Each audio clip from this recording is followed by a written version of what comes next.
When the man in the brown uniform walked up my front steps and taped that bright orange paper to my little blue house, the world went very, very quiet in my chest. I remember the sound of the tape more than anything, that rough rip and slap against the flaking white paint of my door. The morning had been ordinary up until that exact second.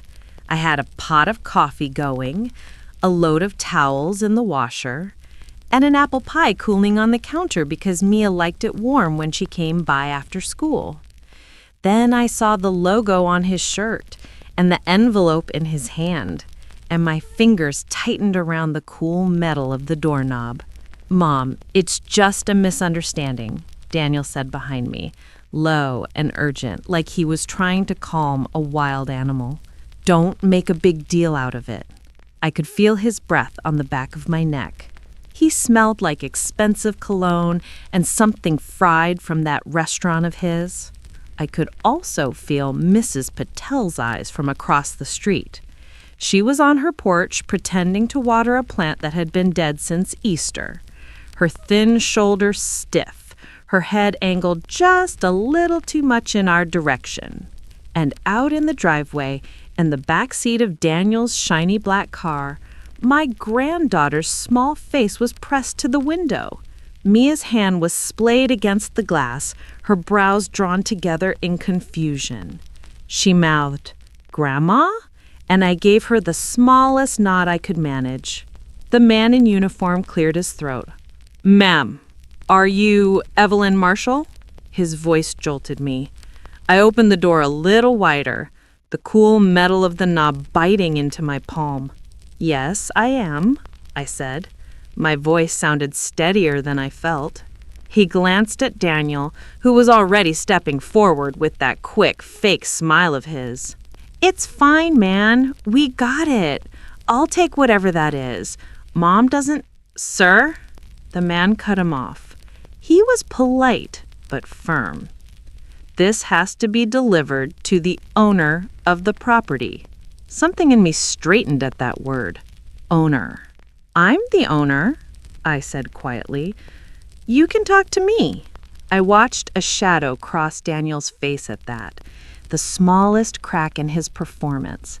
His jaw clenched, then relaxed again, like he was forcing his smile back into place. "It's just a temporary notice, Mom," he hissed under his breath. "The bank is overreacting. I can explain it to you later. We just have to sign one more paper. That's it. We're a team, remember?" For 40 years, I had stood in this doorway and watched the world change around my little blue house. I had watched Daniel ride his first bike down the sidewalk. I had watched my late husband plant rose bushes beside the steps. I had watched neighbors come and go, some in moving vans, some in hearses. The house had always stayed. My son's fingers pressed harder into my shoulder when the man handed me the envelope.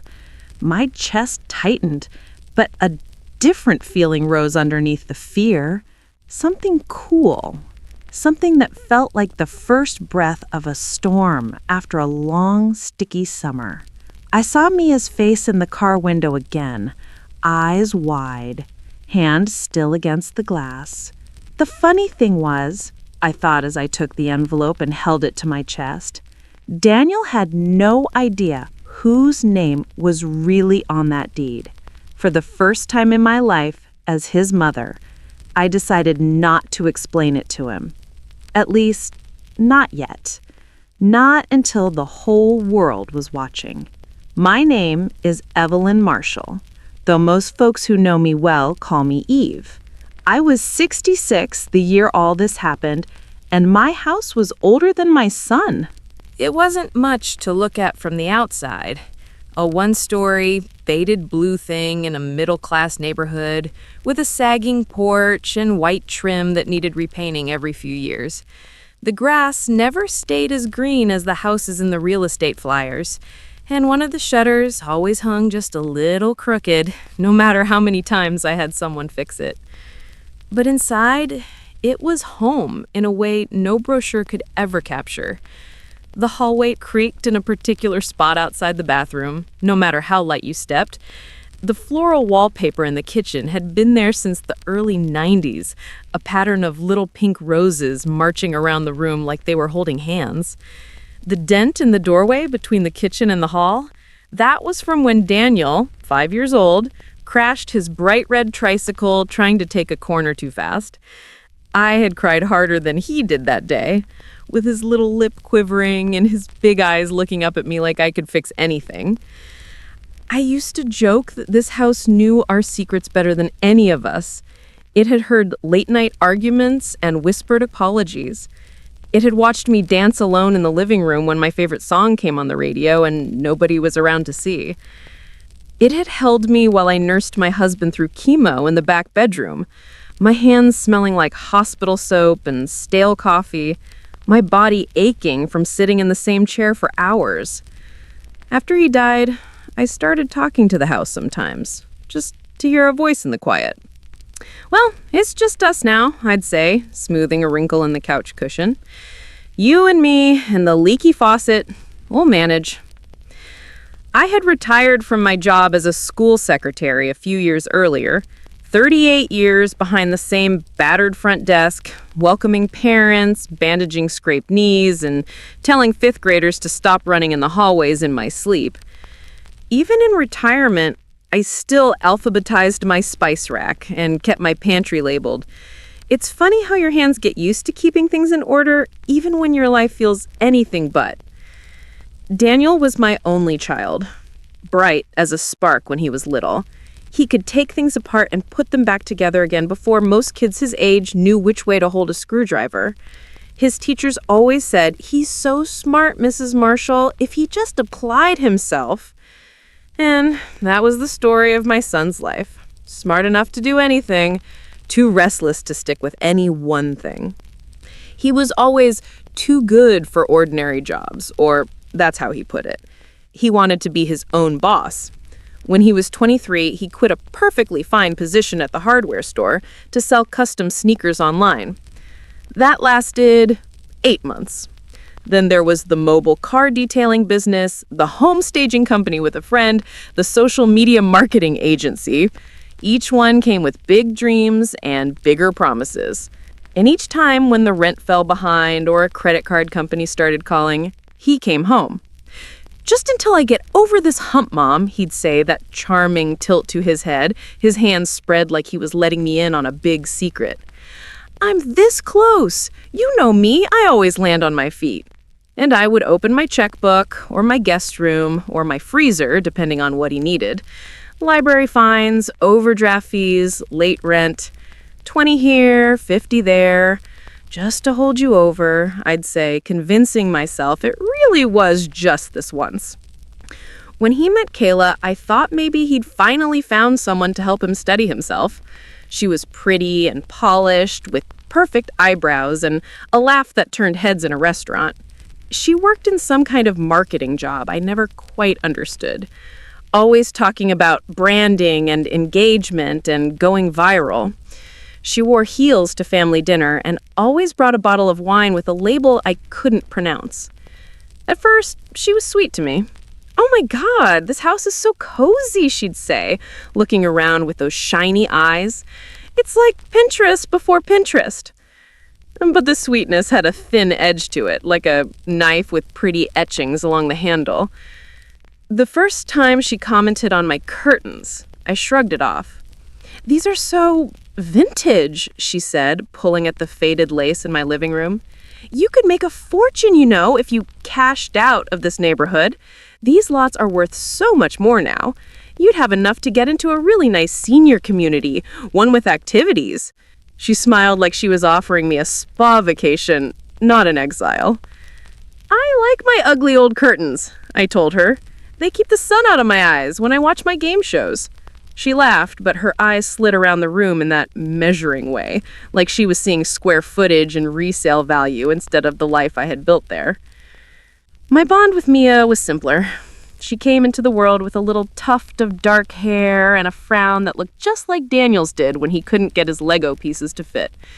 By the time she was 10, she was taller and skinnier than I ever was, with long limbs and big, curious eyes that seemed to take in everything without saying much. We baked cookies together every Thursday after school. Chocolate chip mostly because she said oatmeal raisin was a scam. You think it's chocolate and then it's raisins, she'd complain, wrinkling her nose. We'd roll dough with flour all over our hands, and she'd sketch little drawings on my notepad while the cookies baked. Pictures of my house with hearts around the roof, stick figures of her and me on the porch swing. "Will you always live here, Grandma?" she asked me once, her pencil pausing over a little chimney. "I plan to," I said, "as long as these knees will get me up the front steps." "Even when I'm big?" She looked up, eyes wide. "Even when you're big," I promised. "Grandma's house will always be here." Back then, I believed it as easily as I believed the sun would rise in the morning. After my husband died, Daniel and I had sat in a lawyer's office. Mr. Harris, calm and soft-spoken, with a tie that never quite matched his shirt, and put everything in order, as people like to say. I remember phrases floating around the room like dust: living trust, beneficiary, contingent owner. I nodded when my husband squeezed my hand and said this was for protection and for Mia's future. I signed where they told me, trusting more in my husband's determined expression than in my own understanding of the paperwork.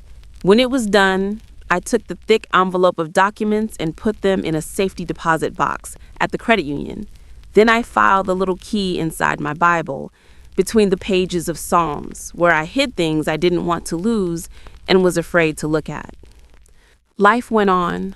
Grief softened, one soft day at a time. I learned how to sleep in a bed that was half empty. I learned how to fix a running toilet from a YouTube video. I learned how to refill the bird feeder without spilling half the seed on my shoes. And every so often, Mrs. Patel, in her gentle, nosy way, would sit with me on her porch and shake her head. "I've seen it too many times, Eve," she told me once, her bangles jingling softly as she gestured. "Son moves Mama out as soon as the for sale sign goes up. New wife doesn't want old furniture. Next thing you know, Mama is in some facility that smells like bleach and boiled vegetables." "My Danny would never do that," I said then, a little too quickly. She tilted her head. "I hope not," she said and patted my hand. The first time I heard Daniel say, "unlock some equity," was over pot roast at my kitchen table. He tapped his fingers on the wood like he was playing an invisible piano. "You're sitting on a gold mine, Mom," he said, glancing at Kayla. "Oh?" I was busy cutting Mia's meat into smaller pieces, the way I always did, even though she claimed she was too old for that. "Yeah," he said, eyes bright. "This house has appreciated like crazy. If we just pull a little equity out, we could boost the restaurant, invest in some marketing, maybe even open a second location. It's all about leverage. That's how rich people do it." I felt a faint unease then, a small chill that didn't match the warmth of the oven. I pressed my fork into the meat until the juices ran. "This house isn't a gold mine," I said softly. "It's my home." "I know, Mom," he said, too quickly. "I'm just saying there are options. You should at least think about it." I did think about it. That night, alone in my quiet bedroom, I lay awake longer than usual, listening to the old house settle in the dark. The word he had used, leverage, echoed in my head. It felt like a hand on my shoulder that I didn't recognize. I wish I could say I went and checked every paper then, that I trusted my instincts, but I didn't. I smoothed my pillow, said my prayers, and told myself that my son would never risk the very roof over my head. I had no idea then that someone already had. The envelope from the bank came in an ordinary day's mail. That's what struck me most when I think back on it. Bad news almost always arrives the same way as junk coupons and church newsletters and supermarket ads. I was standing at the counter, sorting through the stack, when I saw it. White envelope, unfamiliar bank logo in the corner. my own name printed neatly in the window. I frowned. I have used the same credit union since before Daniel was born. I slid it open with the butter knife I've always used for mail instead of butter and unfolded the letter inside. Dear Mrs. Marshall, it said, thank you for choosing First Harbor Bank for your recent mortgage account. It went on to list an account number, a loan amount that made my stomach drop, and a reminder about my upcoming payment. I read it once, then I read it again. This isn't right, I said out loud to no one. My voice sounded too loud in the quiet kitchen. At first, I thought it had to be a scam. People send fake letters all the time, didn't they? I put on my glasses and leaned closer. There was my full legal name, my address, my property description, all those numbers and words that looked like they belonged on a surveyor's map. At the bottom of the page, they had the last 4 digits of my social security number. That was the moment the cold started. It spread slowly from my chest outward like ice water poured into a hot pan. My hands started to shake. I sat down at the table, the chair scraping against the linoleum. The kitchen smelt like coffee and lemon cleaner and something else now, the dry, papery scent of official trouble. After a minute, I reached for the phone. First Harbor Bank, this is Melissa. How may I assist you today? A bright voice said after 2 rings. Yes, hello, I said, trying to keep my voice from quivering. My name is Evelyn Marshall. I received a letter about a mortgage account, but I haven't opened any new accounts. I think there's been a mistake. She asked for my information. I gave it. I could hear her typing on a keyboard, the click-clack echoing in my ear like footsteps down a hallway. Well, Miss Marshall, she said after a pause, I'm looking at your file and I do see a mortgage that was opened 2 months ago. It lists you as a co-borrower with a Daniel Marshall. Does that sound familiar? I gripped the edge of the table. That's my son, I said. But I never signed anything. Another pause. It shows here you were present at closing, she said carefully. There are signed documents, a deed of trust with your property as collateral, and a power of attorney on file as well, granting your son the right to sign on your behalf if needed. My what? My voice cracked on the last word. Your power of attorney, she repeated. It's a legal document. It's very common for older clients. It gives your son the ability to manage your financial affairs if you don't want to handle the details. Old. Financial affairs. The words pressed down on me like a heavy hand. I never signed anything like that. Not for him. Not for this bank. There was a longer silence. I imagined her looking at a screen, at my name, at a line of black text that didn't match the person listening with the phone clenched to her ear. Well, ma'am, we do have documentation, but if you believe there's been some kind of discrepancy, I'd recommend you visit your local branch so we can go over everything with you in person. I thanked her, hung up, and sat there for a few seconds, listening to the faint hum of the refrigerator. My heart was pounding so hard I could feel it in my throat. Then, without quite knowing how my legs carried me, I went to my bedroom, changed into my good blouse, and picked up my purse. The bank branch smelled like every bank I'd ever been in. Coffee, paper, and a hint of something too clean, like they were trying to scrub the money smell out of the air. The floor gleamed. My sensible shoes squeaked on the tile. I felt suddenly very small, like the 5th graders who used to stand in front of my desk at school, shifting from foot to foot. A young man in a navy suit came out to greet me. He couldn't have been older than 28. Miss Marshall? He asked, offering his hand. I'm Tyler. I'm the loan officer you spoke to on the phone. He hadn't spoken to me on the phone, but I didn't correct him. They probably all sounded the same in those headsets. Yes, I said. Thank you for seeing me. He led me to a little glass-walled office, all transparency and no privacy. I sat down in a chair that was a little too low, making me feel like a child at the grown-up table. "I've pulled your file," he said, tapping a neat stack of papers in front of him. "I understand you have some concerns. I understand I apparently signed up for a mortgage I don't remember," I said, my voice dry. He gave a rehearsed little chuckle. "Well, let's take a look together." We were still going through the first page when the door to the office swung open, and Daniel breezed in. "Sorry I'm late," he said in that big voice he used when he wanted to charm a room. "Traffic was a nightmare." He crossed the space in 2 long strides and leaned over to shake the loan officer's hand. "Ty, my man," he said with a grin. "Good to see you." Tyler smiled back, relieved. "Hey, Daniel, glad you can make it." My son smelled like expensive cologne and onions. His shirt was half tucked and his hair had that messy, styled look that probably cost more than my monthly water bill. He finally turned to me. "Mom," he said with a flash of white teeth, "you made it. Good. We'll get this straightened out." I looked at him for a long second. "Yes," I said, "we will."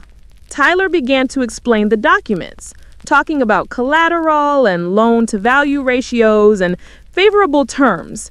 My eyes drifted to the top page. There was my name, printed clearly. Under it, the address of my house, and in bold letters, deed of trust. "As we discussed before," he said, glancing at Daniel, "we were able to secure the loan for your new restaurant location using your mother's property as collateral. It's really a great deal. Fixed rate, low fees, and, of course, the equity." "Before we get into the details," I interrupted, keeping my voice very soft, "could I see the power of attorney? The one you said gave my son the right to sign for me?" He shuffled the stack, pulled out a sheet, and slid it across the desk. That's it right there, Daniel said quickly. "You remember, Mom, we talked about this. You were having one of your, foggy days. I didn't want to stress you with all this stuff." I picked up the paper. My hands were steady. My heart was not. There, near the bottom, was my name, written in a shaky hand. My signature has never been pretty, but it has always had a particular look. The E in Evelyn curves upward in a little loop. The one on the page curved down. It was like looking at a stranger pretending to be me. My cheeks began to burn. The room felt hot, then cold, then hot again. Tyler was still talking, but his words had turned into a dull buzz somewhere over my shoulder. "I never signed this," I said quietly. "Mom," Daniel said in that tone he used when I misremembered a movie title, "we literally sat at your kitchen table. You said, 'You know I trust you, Danny. Just tell me where to sign.' You probably just forgot. It was months ago." He glanced at Tyler, rolling his eyes a little, as if to say, "You know how older people are." I saw it. Tyler saw it. I watched something in the young man's face shift, discomfort flickering across his features. "Miss Marshall," Tyler said carefully, "I understand this is a lot to take in, but we do have the signed documents, and the loan has already been dispersed. If the business fails, what happens to my house?" He blinked. "Well, in that scenario, if the loan were to default, the bank would have the right to, foreclose on the property." He said the word like it tasted bad. I sat back in my chair. The walls of glass around us made me feel like I was in a fishbowl, other customers moving past, unaware, while my whole life tilted sideways. "It's not going to fail," he said quickly. "This is all hypothetical. Mom, you're freaking yourself out for nothing. The bank is just overreacting because we're behind on a couple of payments. If you sign this extension," he tapped another document, "they'll chill. We just need to show we're united, okay? Mom and son building a future together." I looked at him. My son, the baby I had held against my chest the night he came home from the hospital. The boy who had cried when his goldfish died. The teenager who had looked at me with such anger when I told him his father and I couldn't afford a car for his 16th birthday. Let them think I'm fragile and confused, I thought as I smiled and pushed the extension paper back toward Tyler. Let them think I forgot. I think I should go home and look through my old files, I said calmly, just to be sure I understand what I've already signed. Daniel's jaw clenched. Mom, we don't have time for...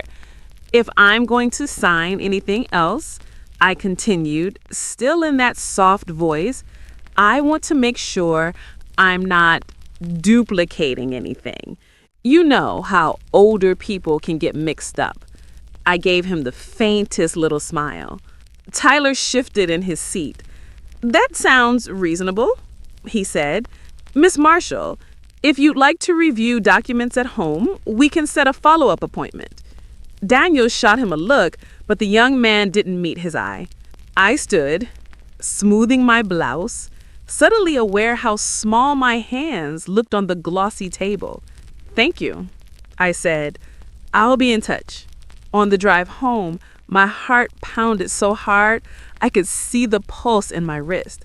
I kept both hands on the steering wheel, 10 and 2, just like I taught high schoolers when they were eager to get their licenses. At a red light, I glanced in the rearview mirror. My reflection looked older than I felt inside. My hair, more silver than brown now, was pulled back in a simple clip. My eyes, though, were sharper than I'd seen them in a long time. For the first time, I'm wondering what would happen if I actually read all those papers your father was so insistent about. And instead of calling my son when I got home, I went straight to the hallway closet and pulled out the old metal filing cabinet. I was shaking, but this time it wasn't from fear alone. It was from something else making its way to the surface. Something like anger. Something like resolute. I had told them at the bank that I would go home and look through my old files, and for once, I meant it in a way they did not expect. I wasn't stalling. I wasn't confused. I had my hands on the cold drawer handle of the filing cabinet, and I knew that whatever I pulled out next was going to change something I could never quite put back the same way. The cabinet lived in the hall closet behind the vacuum cleaner and a stack of shoeboxes. It was one of those old metal ones that squealed when you opened it, no matter how much oil you used.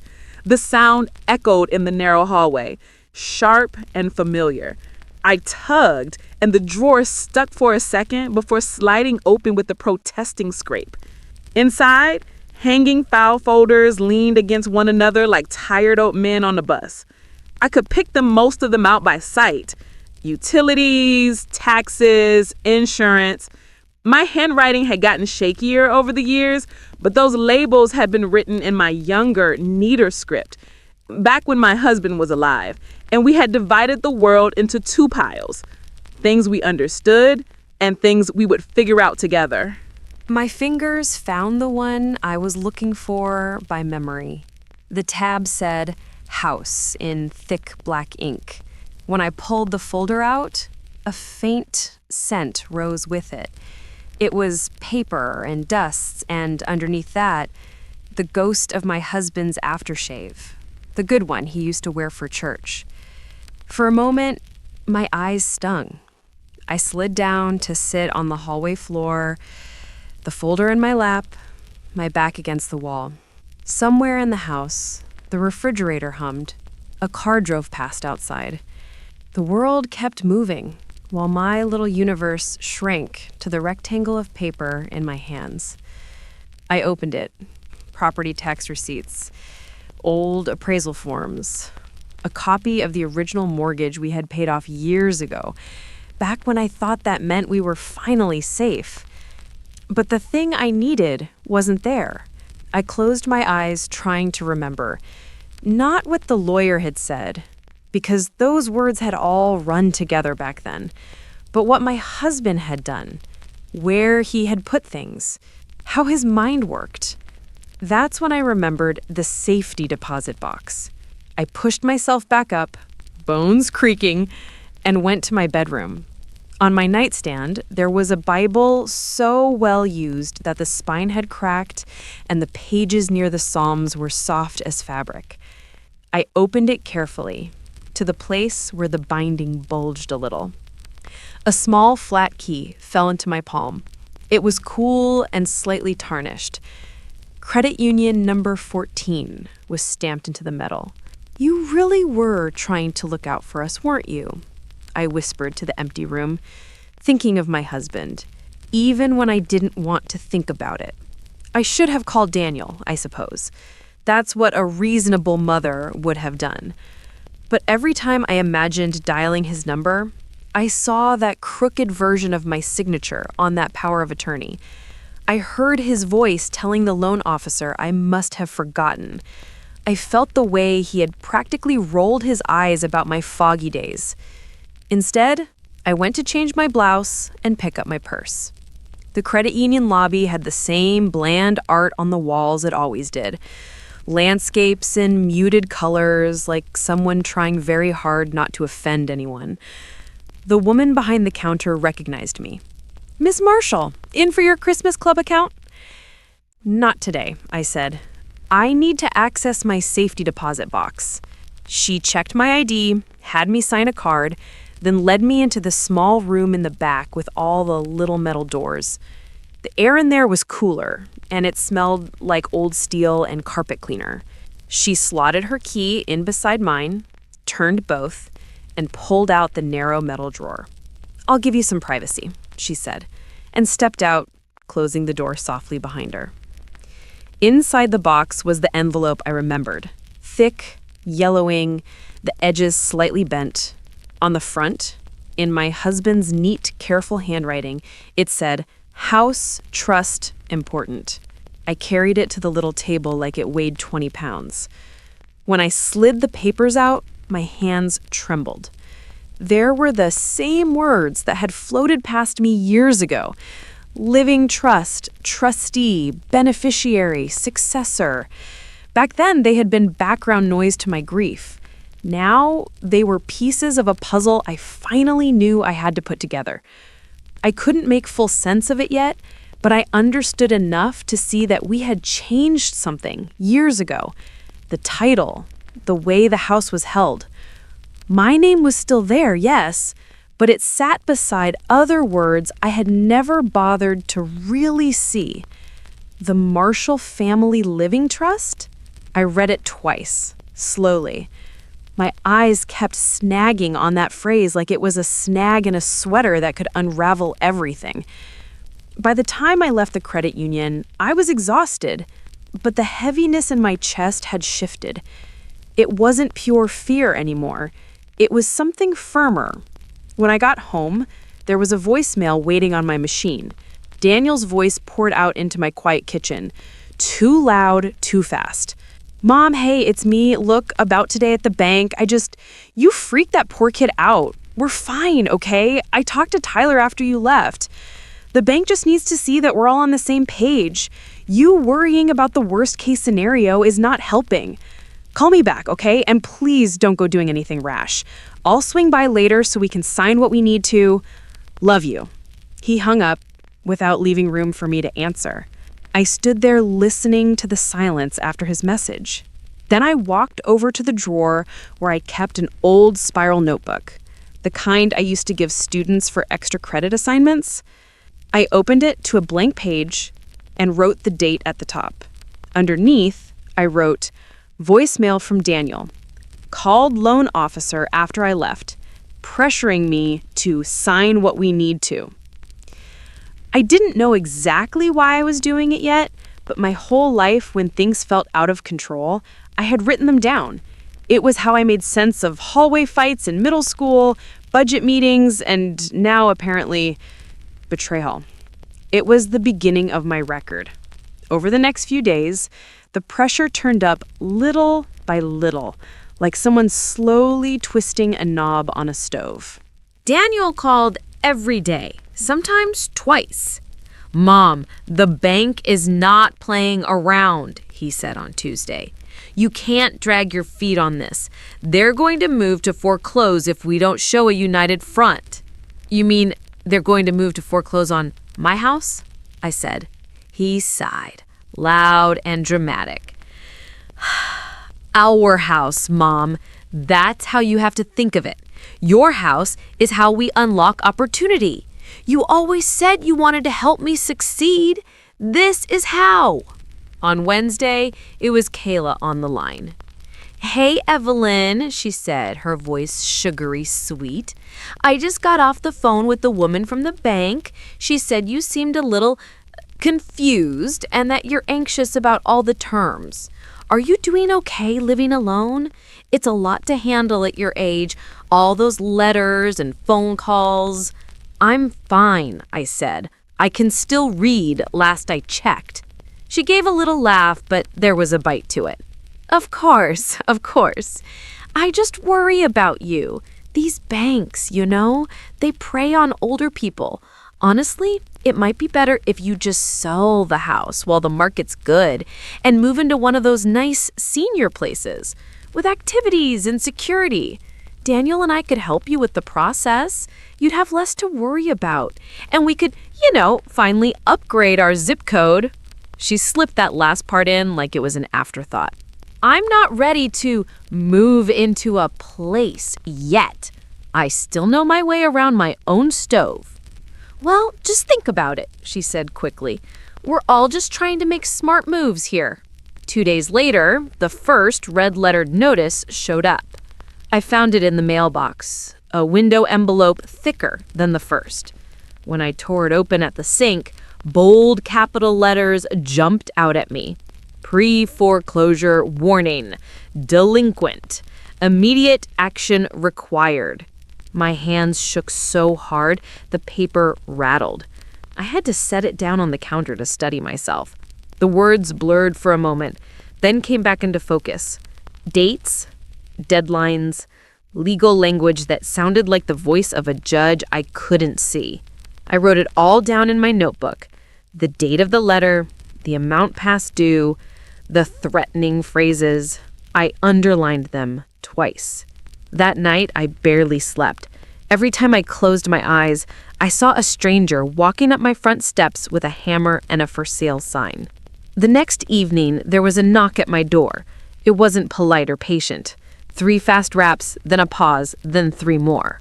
When I opened it, Daniel brushed past me without waiting to be invited in.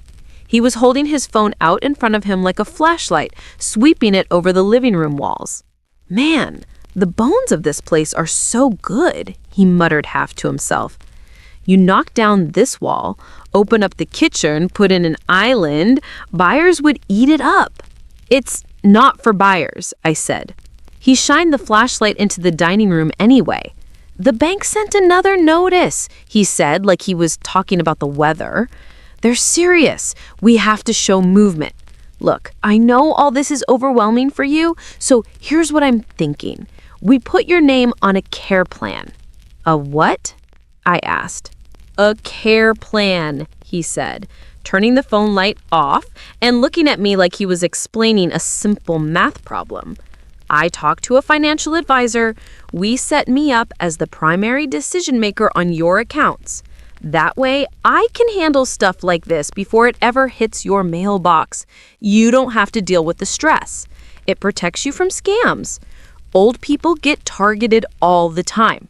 I'm not a child, Daniel, I said quietly. I didn't say you were. I'm saying we need to be proactive. The power of attorney we did clearly wasn't written right or the bank wouldn't be freaking out like this. So we redo it. We make it airtight. I become your official financial caretaker, then all this goes away. He said the word caretaker like he was volunteering at a shelter, doing some noble thing. But all I could hear was control, power, access. Let me think about it, I said, because I needed him out of my house before I said something that would break us in a way we couldn't recover from. He left a few minutes later, muttering about elderly people and their fear of change. As soon as the front door closed, I walked straight to my phone and called my credit union. I asked for a full copy of my credit report. Are you sure, Ms. Marshall? It's a lot of pages. I want every last one, I said. I went back to the bank, too, not with Daniel this time, alone. I requested copies of every document they claimed I had signed, every page with my name on it. The young clerk looked uneasy, but he went and got them. I watched him make the copies, each whir of the machine another reminder that something had been done to me without my consent. At home, I spread those pages out on the dining table like a crime scene. I put a sticky note next to every place my name appeared. I compared the signatures. Some were old from bank accounts and forms I remembered. Others were new and off, like someone trying on my name and finding it didn't quite fit.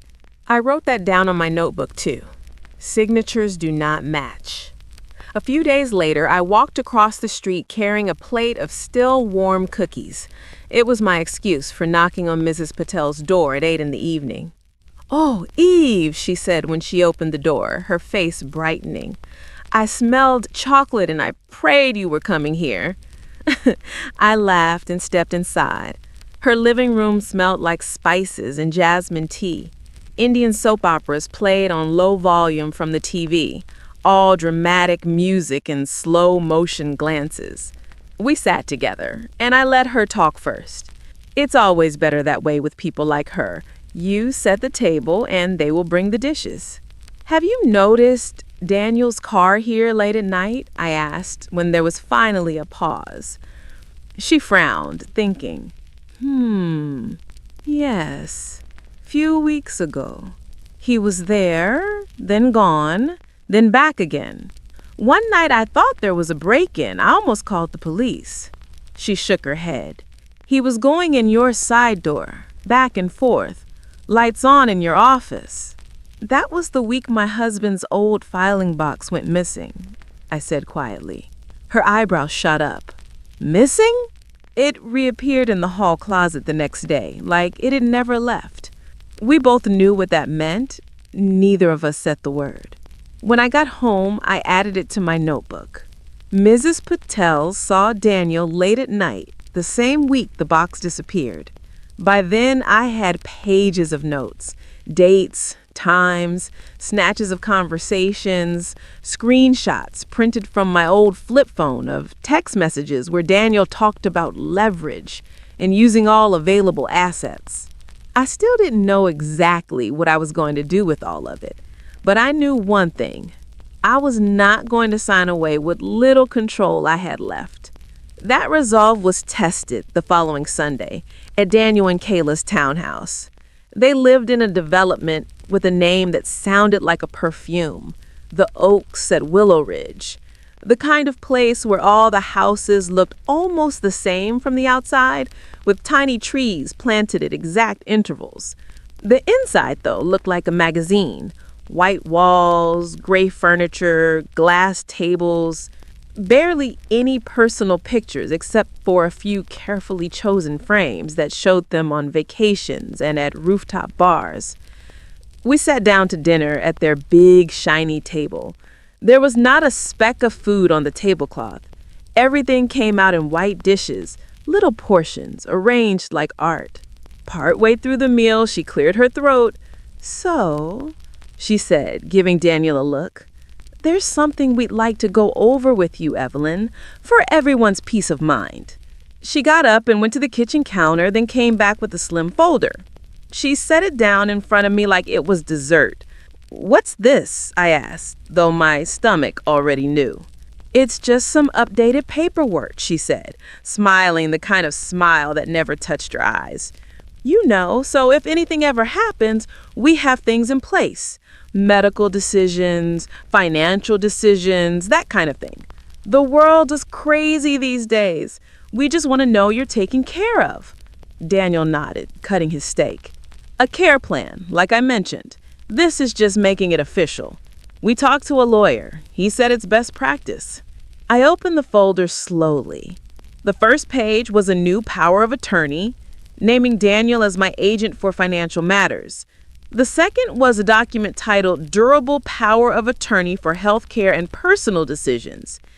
It gave Daniel the right to make choices about where I lived and what kind of care I received if I were ever deemed incompetent. Competent, incompetent. Words that could move a person like a chess piece. My full name was typed neatly at the top of each page. There were blank lines at the bottom, waiting for my signature. "Why don't we go ahead and get this done tonight?" Kayla said. "We even have a neighbor on standby to pop over and witness it. You know, before you forget." She laughed lightly. "My hand has been stiff lately," I said, flexing my fingers. "Arthritis. I think I'd better take this home and read it properly. Maybe sign it when my joints aren't acting up so much." Kayla opened her mouth to protest, but Daniel put a hand on her arm. "It's fine," he said, though I could see his jaw tighten. "Take it home, Mom. Just don't take too long. We're on a timeline here." On the drive back, the folder sat on the passenger seat like a living thing. At home, I made myself a cup of tea I never drank. The steam curled up and faded while I sat at the kitchen table and read every word. By the time I got to the end, my heart was pounding so loud I could hear it in my ears. I pictured myself in some beige room with the vinyl floor, no car keys, no house keys, no saying anything. I pictured Daniel telling a nurse, "She gets confused, I'll handle everything." They're planning to erase me, I thought, my hands going cold. My eyes drifted to the old estate folder I'd pulled from the metal cabinet earlier that week. Clipped to it was a business card, yellowed around the edges. Harold L. Harris, attorney at law. The print was a little faded, but the phone number was still clear. Instead of calling my son, I reached for that card. My fingers shook as I dialed, but my voice, when the receptionist answered, came out steady. "Hello," I said. "My name is Evelyn Marshall. I saw Mr. Harris some years ago with my husband about a trust. I need to talk to him about my house." The next morning, I sat in his waiting room. Mr. Harris's office felt smaller than I remembered, or maybe I had just grown larger in my own life since the last time I was there. The shelves that lined the walls were crammed with thick binders and worn legal books. Dust motes danced in a strip of sunlight that managed to slip past the blinds. The room smelled faintly of old paper and coffee. When he came out to greet me, his hair was thinner and grayer, but his eyes were exactly the same. Kind, but sharp. "Mrs. Marshall," he said, stepping forward with his hand outstretched. "It's been a while." "It has," I said, standing up. "And please, call me Evelyn. My husband's been gone a long time now."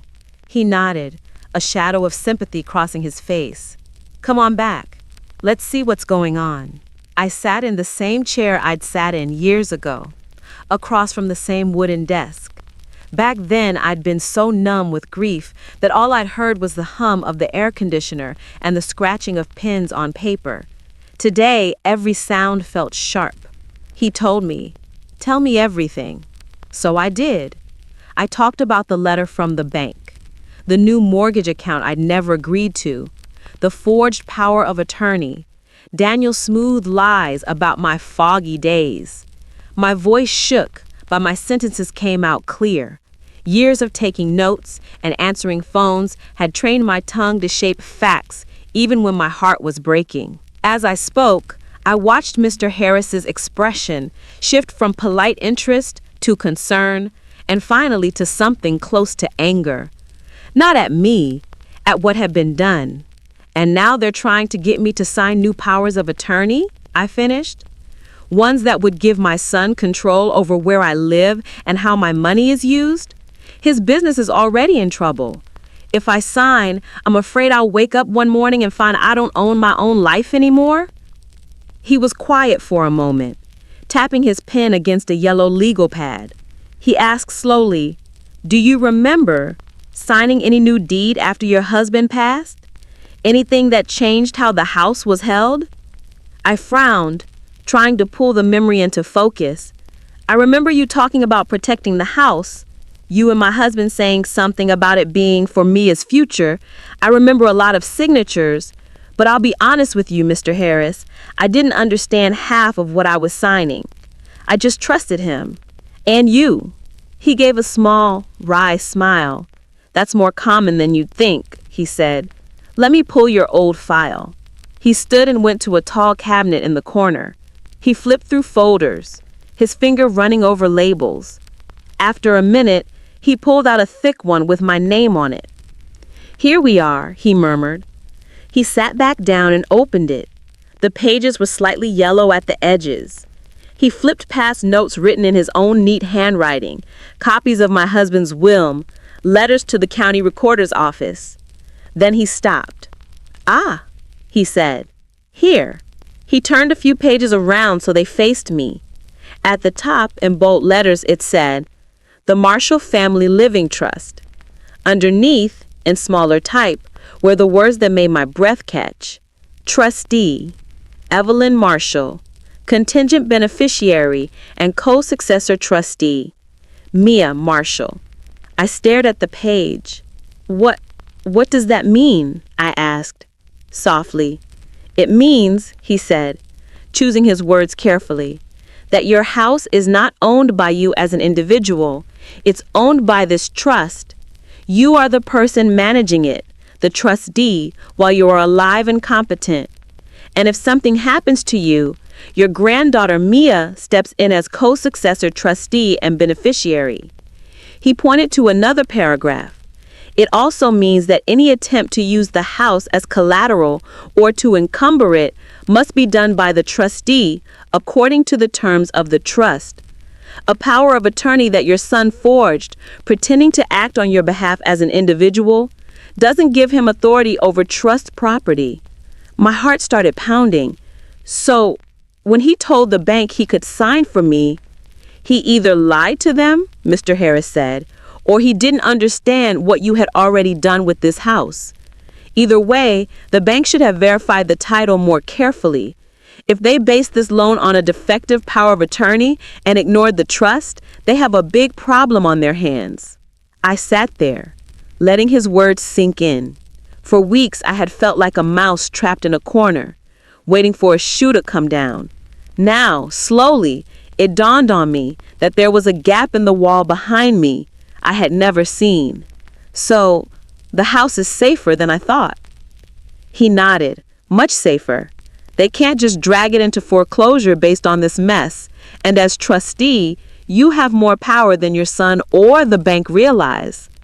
Relief washed through me so suddenly, I almost felt dizzy. Then just as quickly, fear rushed in to join it. But if Daniel forged that document, I swallowed. Could he go to jail? Mr. Harris was quiet for a moment, studying my face. He could, he said honestly. What he did may qualify as fraud, especially if he represented to the bank that he had authority he knew he didn't have. I looked down at my hands. The skin on the backs of them was thin and spotted now, but they shook for the same reason they would have 20 years ago. He was my son, my only son. The little boy who had once brought me a handful of dandelions and called it a bouquet.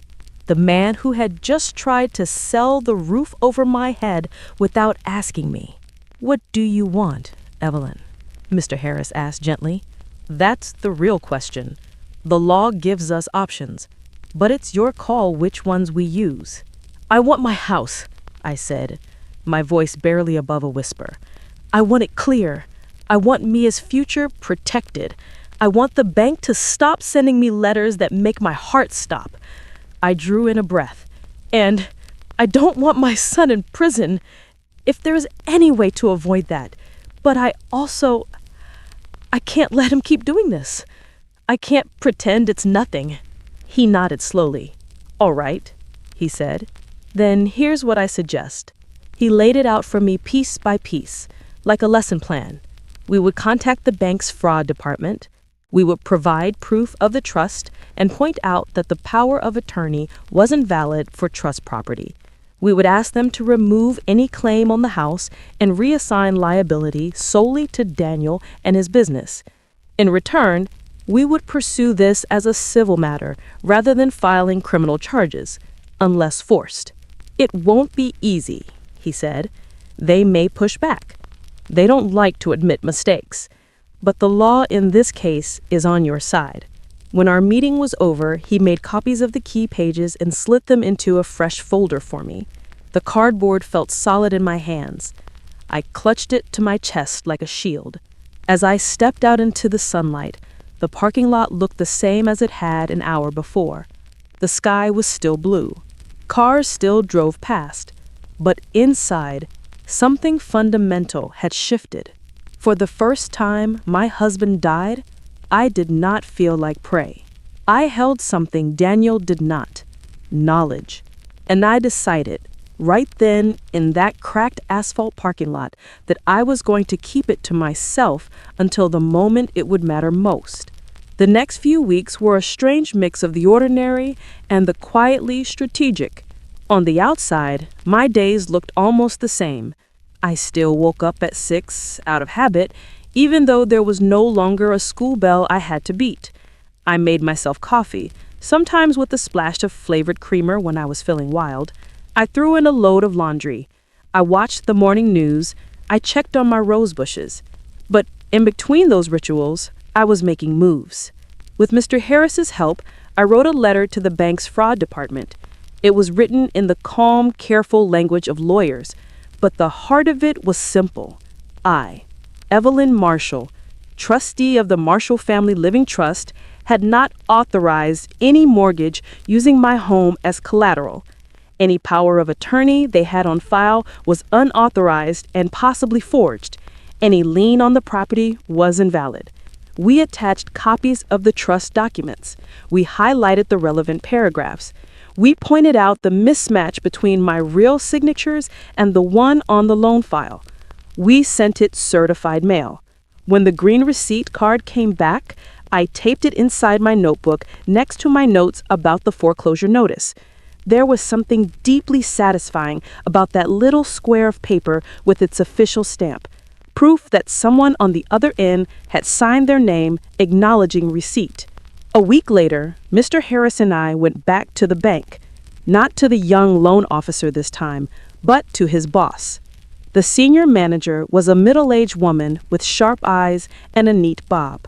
Her nameplate said Susan in gold letters.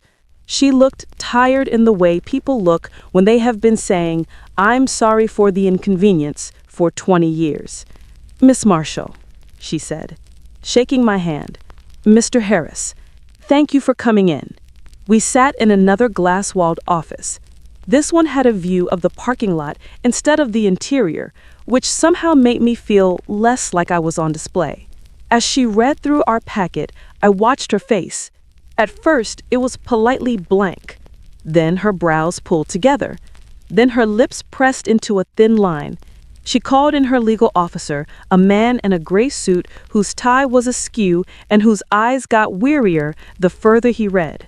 "So," he said slowly, "so what we have here is a trust we did not account for in the underwriting process. A power of attorney that appears to be problematic, and a loan secured with collateral that may not actually be encumbered." "That's a polite way to put it," Mr. Harris said mildly. The manager looked at me. "Miss Marshall, I want to apologize," she said. "Our process should have caught the fact that the property was held in trust. We should have required proper trust authorization, not just a general POA." Instead, I said, you threatened to take my house over a loan I never agreed to. Her shoulders sagged a little. "Yes," she said, "I am very sorry for that." The legal officer cleared his throat. "We'll need to review this more fully," he said. "But I think we can all agree there's an issue. Miss Marshall, are you intending to pursue criminal charges against your son?" He asked it like someone asking if you wanted cream in your coffee. I looked down at my hands, then back up. "Not if I don't have to," I said. "I want my house taken out of this mess, I want my granddaughter protected, and I want my son to be held accountable by the bank and his investors, not by me sending him to prison. If you can do that, then that's enough." Mr. Harris jumped in. "Here's what we're proposing," he said. "You release the lien on the trust property. You call in the loan and renegotiate it as an unsecured business loan with Mr. Marshall as the sole liable party. In return, we handle this as a civil matter. We reserve the right to revisit that if he continues to misrepresent his authority, but we'd all prefer to resolve it quietly." The bank people exchanged a glance. They didn't like admitting fault, that much was clear. But they also didn't like the idea of this spiraling into a scandal about fraudulent documents and elderly homeowners being targeted. "We'll need a little time," Susan said, finally. "But I believe we can find a solution along those lines." When we left, my legs felt shaky. Mr. Harris offered me his arm as we walked down the steps. "You did well in there," he said. "I just sat there," I said. "You sat there and told the truth," he said. "Sometimes that's the bravest thing to do." At home, life went on. I folded laundry, warm towels against my fingers. I lined up my spice jars alphabetically on the shelf. I baked cookies with Mia on Thursdays, the smell of sugar and butter filling the kitchen. One night, when she was curled up on my couch watching a cartoon, I almost told her everything. The words got as far as my teeth. Instead, I said, "Did I ever tell you about your grandfather and the time he signed up for a credit card without reading the fine print?" She looked over, eyes bright. "No, what happened?" "He ended up with a free t-shirt and a very expensive interest rate." She giggled. "What did you do?" "I made him sit down at the table and read every single word of the agreement out loud. Every page. He never did that again." She snorted. Grandpa was stubborn. "He was," I said softly. "So am I sometimes. And you should be too. Promise me something, Mia." "What?" "Promise me you'll never sign anything important without reading it. Not for a boyfriend, not for a friend, not even for family. If someone loves you, they'll be patient enough to let you understand what you're agreeing to." She thought about it, then nodded. "I promise," she said. "But if it's like 40 pages long, can I call you?" "You better," I said, and we both left. Another night, I went into my husband's old closet. I hadn't opened it in a while. His clothes still hung there, though I had given most of them away years ago. A couple of suits remained, for reasons I couldn't entirely explain. I ran my fingers along the shoulders of one jacket, feeling the thin layer of dust on the fabric. "You were right," I whispered into the still air. "About the paperwork. About needing protection. I wish I'd understood sooner. But I'm using it now. I promise you that." On mild afternoons, I sat with Mrs. Patel on her porch. We sipped tea from mismatched cups while she complained about her arthritis knee and her son who never called enough. I listened, but my fingers kept drifting to the folded notice in my pocket. Not the foreclosure one. The letter from Mr. Harris confirming that the bank had received our demands and was actively reviewing the matter. It was just a few lines on letterhead, but it felt like a lifeline. I didn't tell her everything yet. I wasn't ready. But she watched my face with those sharp eyes of hers, and one afternoon patted my hand. "Whatever you are dealing with," she said, "don't you dare let them make you small." "I'm trying not to," I said. In the meantime, I made some changes of my own.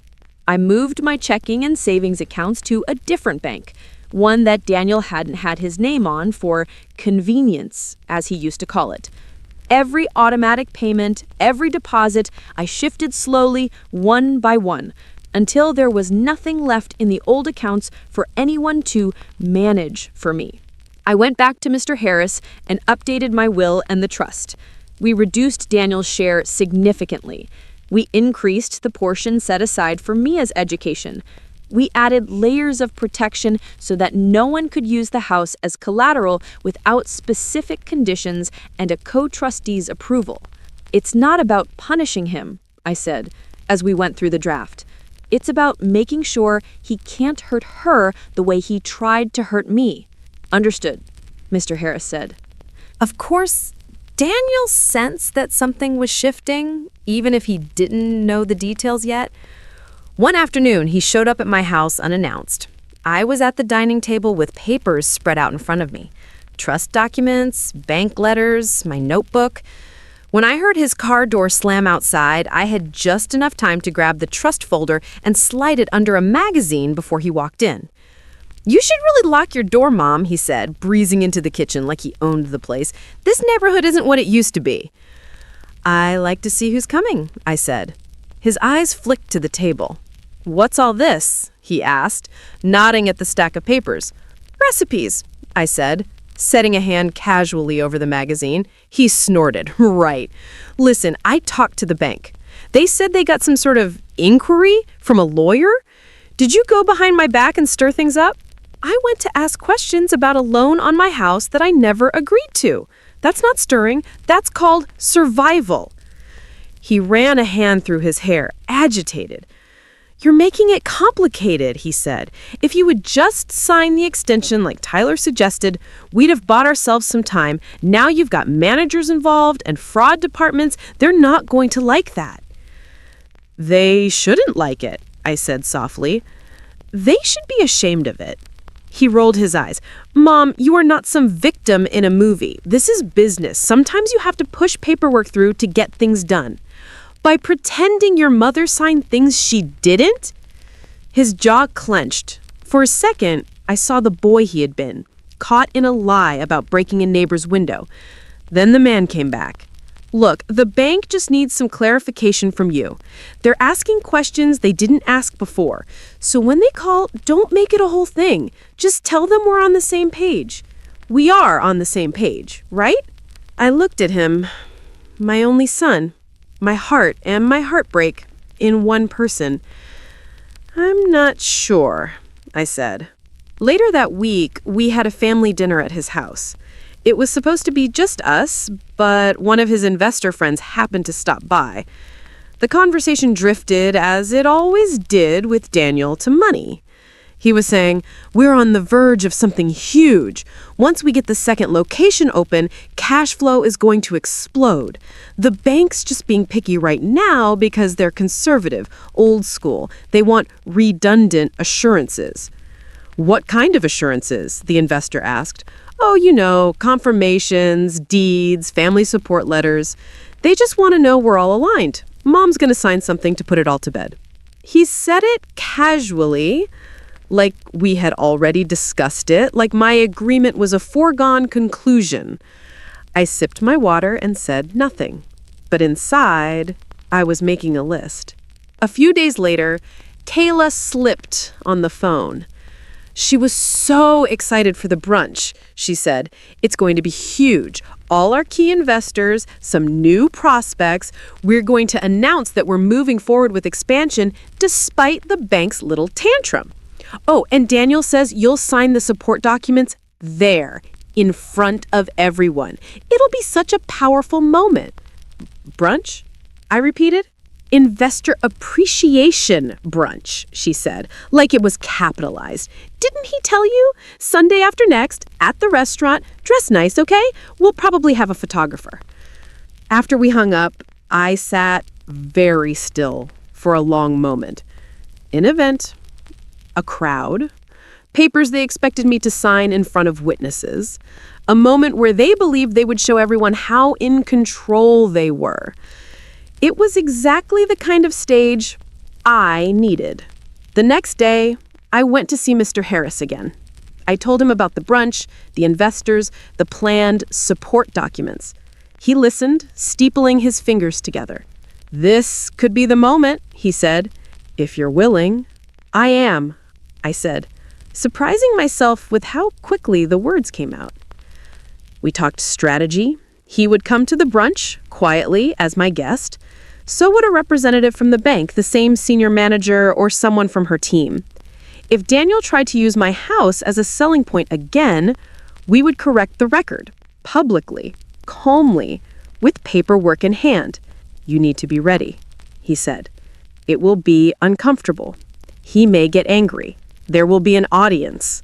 I worked in a middle school front office for almost 40 years. I've had angry parents screaming in my face while their children watched. I can handle a few investors. The morning of the brunch, I stood in front of my bedroom mirror. My best church dress hung on my shoulders, a dark blue one that didn't show wrinkles easily. I smoothed it down over my hips. My hair, more silver than brown now, was pinned back nightly. I put on the simple gold necklace my husband had once given me for our anniversary. On my bed, the trust folder sat ready. Inside were copies of the deed, the trust, Mr. Harris's letters to the bank, proof that my house was not what my son thought it was. I slipped the folder into my purse and zipped it up. The reflection looked back at me, older and thinner than I felt on the inside, but with eyes that had seen enough. For years, I said to the woman in the mirror, you let your son treat you like a soft place to land? Today, you're going to show him that soft doesn't mean weak. Then I picked up my purse, grabbed the casserole dish I'd made, a cheesy hash brown bake because I refused to come empty-handed, and walked out the door. At the restaurant, the air smelled like coffee, bacon, and something fried. The walls were exposed brick, the kind decorators loved. Soft jazz played over the speakers, trying to make everyone feel relaxed and important at the same time. Investors milled around in business casual outfits, holding mimosas and tiny plates of food. There was a banner strung up over the bar that said, Marshall Dining Group's Bright Future, in shiny letters. I felt like I had walked onto a stage. Kayla met me near the entrance, heels clicking on the polished floor. Her dress was sleek and expensive looking, her hair perfectly done. Evelyn, you made it, she said, leaning in to air kiss my cheek. Her perfume was sharp and floral. Oh, you brought, a casserole? I said, people like real food, not just little bites you can't pronounce. Her smile flickered.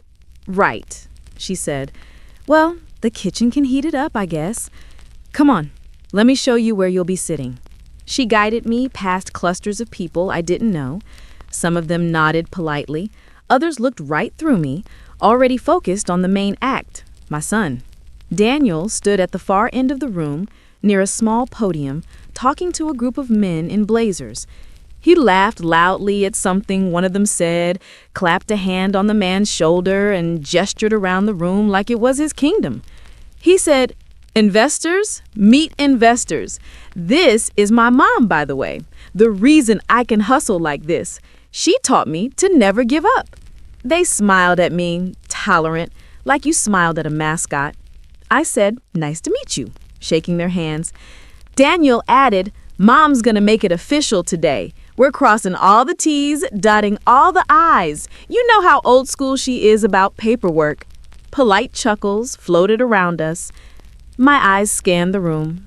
Near the back, sitting at a table by himself with a cup of coffee, was Mr. Harris. He gave me the slightest nod. To the side of him sat another person I recognized, Susan, the bank manager, in a simple blazer. She looked out of place among the entrepreneurs, but her presence calmed me. Kayla tugged gently at my arm. Let's get the boring stuff out of the way, she said, her voice low and bright. She steered me toward a smaller side room just off the main floor. On a small table there, beside a carafe of water and a stack of plastic cups, was a neat pile of papers and a pen. These are the support documents, just some confirmations for the bank and some investor materials. Dan will explain them when he calls you up. I glanced through the top page. There it was again, confirmation of support. Language about me acknowledging the mortgage, agreeing that my house stood behind the loan, that I fully endorsed the use of my property to secure the group's obligations. I set the papers back down carefully and followed her back out. Soon, Daniel called for attention, tapping a spoon against a glass. The room quieted. First off, he said, flashing that big grin, thank you all for being here. This brunch is about appreciation, about community, about building something bigger than ourselves. He was in full performance mode now, words rolling off his tongue like he'd practiced in front of a mirror. He talked about the restaurant's journey, about weathering storms and leaning into opportunities. I watched him weave his story, charming and confident. I also noticed how he never once mentioned the word default. And one of the reasons I know we're going to make it is because of family. My mom is here today. She's the rock behind all of this. She's believed in me when no one else did. We've taken some bold steps together recently. Today, she's going to help us make it official. There was applause. People turned to look at me, smiling, expecting to see a proud, slightly overwhelmed older lady ready to nod and sign whatever her son put in front of her. "Mom," Daniel said, holding out his hand, "come on up here." I walked to the little podium, my heels clicking softly on the floor. My knees felt a bit wobbly, but my face was calm. He leaned in and murmured in my ear, "Just sign where I point, okay? We'll talk details later." On the podium, the confirmation of support document waited, along with the pen. The word signature hovered near the bottom, a blank line like a trap door. I looked out at the room. Investors, staff, a couple of friends, even Mrs. Patel in the back. She'd come to support her boy's restaurant, as she put it. I saw Mr. Harris at his table, watching. Susan sat beside him, her expression neutral.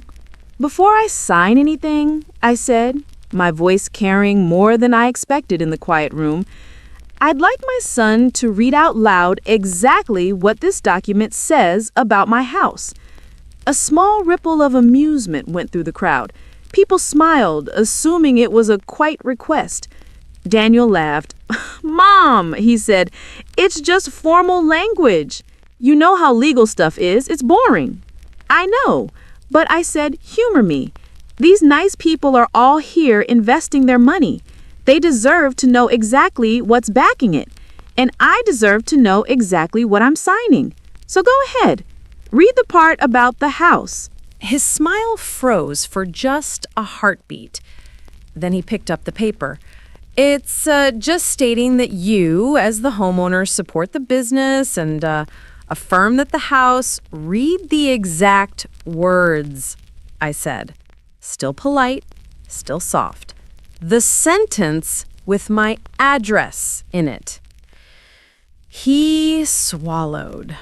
"The undersigned homeowner, Evelyn Marshall, hereby confirms and endorses the use of her property located at," he rattled off my address, "as collateral to secure obligations of Marshall Dining Group, and waives any future objection to such use." The room had gone very quiet. An investor near the front frowned. "Wait," he said, "so her house is what's holding this up?" "Well, it's one of the assets we're leveraging," Daniel said quickly. "We're all in this together. That's the strength of it." "I thought you said you had multiple properties, not your mother's home as the main guarantee." Several heads turned back toward me. Their eyes were different now. Not indulgent. Curious. Calculating. I took a breath and reached into my purse. "I'm glad you all asked," I said, "because before I sign anything, I think there's something you should all know." From the corner of my eye, I saw movement. Mr. Harris had stood up, so had Susan. They were making their way toward the front, not rushing, but with purpose. This house that my son keeps talking about, the one he keeps calling leverage and collateral, it's not actually in my name alone. It hasn't been for years. I placed the copy of the trust deed on the podium, my hand resting on it. "This belongs to the Marshall Family Living Trust," I said. "I am the trustee, and my granddaughter, Mia, is the contingent beneficiary and co-successor trustee, which means that my son never had the legal right to use it to back his business, not with a forged power of attorney. Not at all." There was a small, sharp intake of breath somewhere in the crowd. Daniel's face had gone pale. "Mom, what are you talking about?" he said, his voice tight. "You're confused. We went over this." Before he could finish, Susan stepped forward. "That's actually correct," she said, addressing the room. "My name is Susan, and I'm a manager with First Harbor Bank. We've reviewed the documentation Ms. Marshall provided. The property is held in a trust, and the loan we issued was based on a power of attorney that appears to be invalid for that trust. We're investigating the matter." A murmur spread through the investors. One of them turned to Daniel. "Did you know about this?" Daniel's hands were trembling now, barely hidden at his sides. "There's been some confusion in the paperwork. We're working with the bank to fix it. This is the first I'm hearing of this trust angle. Mom must—" "Don't," I said softly, cutting him off. "Don't you dare hide behind my age." I turned to face the room. My knees no longer felt so shaky. I may be old, but I am not senile. I did not sign those papers. I did not authorize any loan. I did not agree to put my home up for collateral for a business I had serious concerns about. My son decided that my love and my house were his to use. He was wrong. I looked at Daniel. For a moment, I saw my little boy again, standing in the doorway after breaking a window with a baseball, eyes wet, lip trembling. But the man in front of me now was making different choices. "I would have helped you in honest ways," I said quietly. For him, more than anyone else. "I would have cooked for your staff, watched your daughter while you worked late, loaned you money I could afford to lose. But forging my name and risking my home? That crossed a line." I straightened. "So here's what's going to happen." I gestured towards Susan and the legal officer. "The bank is going to remove any lien on my house. They are going to assign this debt to you alone, Daniel. They've agreed to work with us civilly. They are not going to take my home." I looked back at the investors. "And you," I said, "you deserve to know what's backing your money. If my son told you my house was solid collateral, he misrepresented the situation. That's between you and him now. I won't be part of it." There was a murmur again, this time angrier. Questions flew. "What else have you lied about? Are the revenue numbers real? You told us your mother was fully on board." Kayla's face had gone bright red. She leaned toward Daniel, hissing under her breath. "Fix this, now!" He just stood there, frozen, the pen dangling uselessly from his hand. One of the investors set his glass down with a thunk. "I don't sign checks based on forged documents," he said. "I'm out." Another nodded. "Same here," she said. "I like risk, but not this kind." People started drifting away from the center of the room, forming small knots, whispering. The energy had shifted completely. The bank's legal officer spoke again. "We will be formally calling in the loan," he said. "Mr. Marshall will need to negotiate a repayment plan using his own assets. If we find further evidence of fraud, we reserve the right to escalate the matter." I looked at the pen on the podium. It lay there, shiny and harmless looking, next to the document that was supposed to make everything official. I left it untouched. "I may be old," I said again, softer now but clear, "but I am not your collateral." Daniel's hand hovered in midair for a second, like he was still reaching for something he could no longer grasp. Then it dropped. In the weeks that followed, everything unspooled. The bank moved faster than I expected. Within days, they sent a formal letter releasing my house from the lien tied to Daniel's loan. Mr. Harris came by my house and sat at my kitchen table to go over it with me, his pen tracing the key sentences. "See," he said, "they acknowledged the trust. They acknowledged that the loan was improperly secured. This property is clear." I ran my fingers over the paper. For the first time in months, the tight band around my chest loosened. Daniel did not fare as well. The bank called in the loan, just as they'd said they would. They offered him a chance to restructure it as an unsecured business loan, but the terms were harsh. His fancy truck went first, then some of the newer equipment in the restaurant. He had to close the second location before it even opened, the bright future banner taken down quietly one Tuesday morning. Some of the investors were angrier than others. A few sent strongly worded emails and moved on. Others talked about lawsuits. Mr. Harris, from a cautious distance, helped make sure that if they went after anything, it was Daniel's business and personal assets, not mine, not Mia's trust. My phone buzzed more than usual then, not with calls from friends, but with texts from my son. "You ruined me," one said. "Are you happy now?" Another later that night. "I was doing this for all of us. You should have trusted me. You made me look like a criminal in front of everyone." A week later, a different tone. "I'm really struggling here, Mom. The bank's being brutal. I need help, just a loan to get through this. You have savings? Can we talk?" I stared at my phone for a long time before answering. "I will always be willing to talk about you," I wrote back. "Your health, your feelings, our relationship. I will not talk about my money or my house anymore. That part of our relationship is closed." He didn't respond right away. When he did, it was just, wow. Then silence. I heard things, of course. Mrs. Patel brought me tidbits the way some people bring casseroles. "She saw a tow truck take his big car," she said one afternoon, sipping her tea. "He has a smaller one now.